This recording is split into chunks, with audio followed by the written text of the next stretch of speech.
I usually wake up at around sunrise, typically to the sound of the bosun yelling or a bell ringing.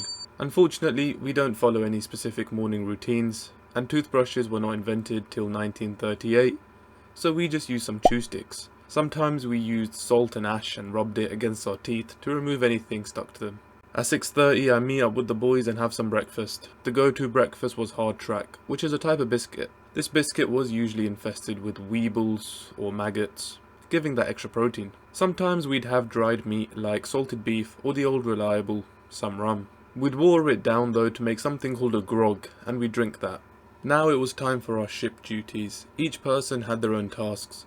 Some would scrub floors, others would plan and navigate the route, some people would maintain and load cannons and just be in charge of the armory. The quartermaster, the guy below the captain, would be dishing out any punishments and keeping the ship in check for the captain. Dickhead. The carpenters repaired and maintained the ship. Chefs would prepare meals from whatever ingredients they had. The powder monkey was usually the youngest crew member and was the ship's female dog, doing all the dirty work. My voice cracks a lot. At around midday, we would usually continue with our work, fishing or playing some dice games. If we got lucky and we spotted a ship out in the sea, the captain would decide what to do next. Obviously, different captains have different views and ways of doing things, some more peaceful and others more violent. If we were going to attack, we'd start sailing towards the ship whilst preparing ourselves, getting locked and loaded. We'd make tactics and potentially get ready for some fighting. However, we would hope that the ship just surrenders without any bloodshed, because contrary to belief, pirates were not actually bloodthirsty mongrels.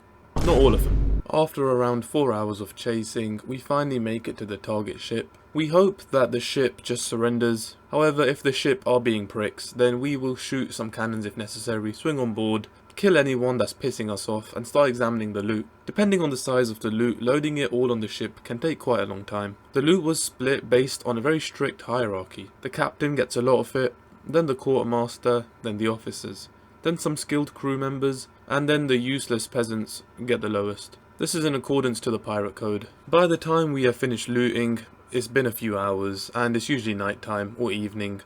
This is when we usually have dinner, whatever the chef has whipped up with the ingredients he had. Rum was the common beverage to go to with food.